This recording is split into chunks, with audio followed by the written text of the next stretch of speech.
I would like to thank one of my subscribers, Sharon, for this story. The US birth rate keeps declining for questions answered. So this is Raw Story, February 21st, 2020. Over the last few decades, birth rates have decreased across the globe. The United States is no exception. Aside from a few years in the mid 2000s, the number of births in the United States have been falling for the last 3 decades and have now reached their lowest number in 32 years. The country is now below population replacement rates as a nation.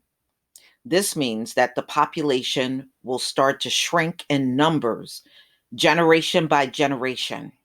As a specialist in fertility, I see women who live this trend on a daily basis as they struggle with their decisions regarding childbearing and fertility.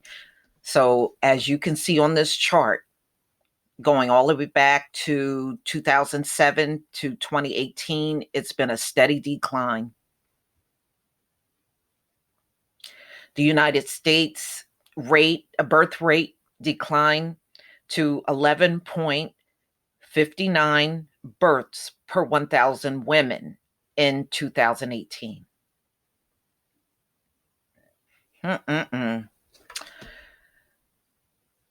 Why are birth rates declining? There can be many reasons, and not all of them are bad. Certainly, the reduction in teenage birth rates, yes, that has been declining for quite some time, from 41.5 per 1,000 women in 2007 to 17.4 per 1,000 women in 2018. Should be welcomed news. Age play a role as well. While birth rates declined for nearly all age groups under 35, they rose for women in their late 30s and early 40s. This data shows that women are delaying childbearing. Indeed, over the last decade, the Center for Disease Control and Prevention reported an increase in average age at first birth and an eightfold increase in proportion of first birth to women age 35 years or older.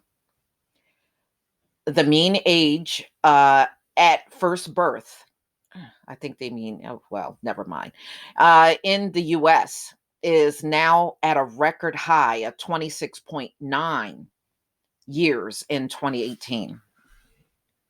Average age of mother at first birth, so that's rising. And you can see that on the chart. You know, a lot of times women now have this mindset that when they're in their younger years, they want to focus on a career and they're not quick to have babies. And another issue is many of these women are finding it hard to be in relationships too. They're not finding the kind of men that they want. Is delayed childbearing a problem? Like all choices, having children later in life comes with pros and cons. At the population level, delayed childbearing results in a slow pace of population growth. There is no population growth. Don't even believe that. It changes the distribution of the population by age and reduces the number of children relative to the size of the working age population. On the individual level, delayed childbearing offers the opportunity to seek financial stability before starting a family. However, delayed childbearing has been implicated in increased rates of multiple births, both with and without assisted reproductive technology. And you know what? A lot of these older mothers, many of them are single, y'all, when they have these babies, and that's a whole different story. I did a story probably back in 2017 of how, there are a lot of single white mothers out here now, you know. Once in a rare blue moon, you'll catch a glimpse of some of those stories out here. Okay. However, delaying childbearing has been implicated in increased rates of multiple births. Okay, so I read that part, as well as pregnancy associated complications such as gestational diabetes and preeclampsia. Um, Similarly, as women get older, they are less likely to become pregnant without medical assistance or to avoid a C-section, while a woman attempting to conceive in her early 30s has a 20% chance of getting pregnant per month. A 40-year-old woman has a 5% chance. The likelihood is high that many of these women in their older brackets of childbearing will have turned to infertility treatment as a method to build their family. In the US in 2007, approximately 6,000 IVF cycles were started in women over 42 using their own eggs. By 2017, this number was over 10,000. Why are women waiting? The CDC population level statistics based on births per 1,000 women. However, these rates do not show the number of women who delayed childbearing and subsequently could not conceive, or the reasons why women might have waited. Female fertility declines with age, but almost one third of women who visit a fertility clinic report they expect to get pregnant without difficulty at age 40. This is simply not the case. Some studies suggest that relationships and enjoyment of current lifestyle are a major reason for delay. Exactly. You know, and don't forget career. A lot of them put their careers first in their earlier years, and they're not thinking about a family. In my clinic, women frequently cite work and education. Many of my patients wanted to wait until they were in a better place in their life before starting their family. I'm not ready.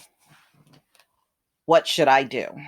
Treatment options for women who have difficulty conceiving with fertility treatment are limited. Although some women do still conceive with their own eggs, the national average live birth rate in women over the age of 42 is approximately 3% among women who undergo IVF using their own eggs. Wow, that's low. 3%? Damn. And you're paying all that money?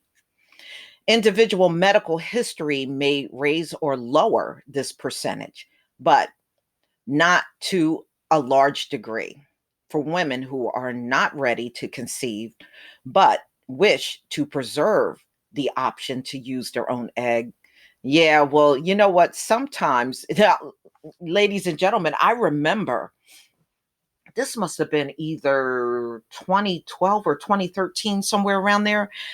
They had all of these eggs of women stored, and they all had to be thrown out because the refrigeration failed. And it happened more than once. It happened a couple of times. So, even storing your eggs, there is no guarantee that this egg freezing is going to work, you know? And sometimes over time, the eggs are bad and they can't implant those eggs in a woman's womb. Women should understand this is an option to preserve the chance, but not a guarantee for future childbearing. The American Society of Reproductive Medicine and the American College of Obstetricians and Gynecologists have stressed the need for education and immediate evaluation of age associated fertility decline. Whatever the underlying reason, the increased birth rates at later ages are enough to suggest that education on the risk and benefits of delayed childbearing should start early. Although I'd hope this discussion could occur in a general practitioner setting. The reality with healthcare today is that a physician's office visit has to cover a lot of ground. By the time a woman is ready to discuss fertility, it may already be too difficult, it may be already more difficult to conceive than she realizes. Well, you know, I understand why a lot of these people put a career first because everything out here is so unaffordable. How do you have an income, let's say, for example, at 45,000 a year, and your houses out here like average around 250? That person can't just lay around having a bunch of babies. They're not going to do it, you know? And the salaries have not kept up with the inflation and the rising cost of everything out here. As more and more families face declining fertility, the chance to learn and discuss at early stages of family planning have never been more important. So, ladies and gentlemen, the US is at another all time low. It seems like they hit an all time low every single year when it comes down to the birth rate. And it's not going to get better. See, once you fall below that replacement rate, which America is, your scientists will even tell you you can't bounce back from that.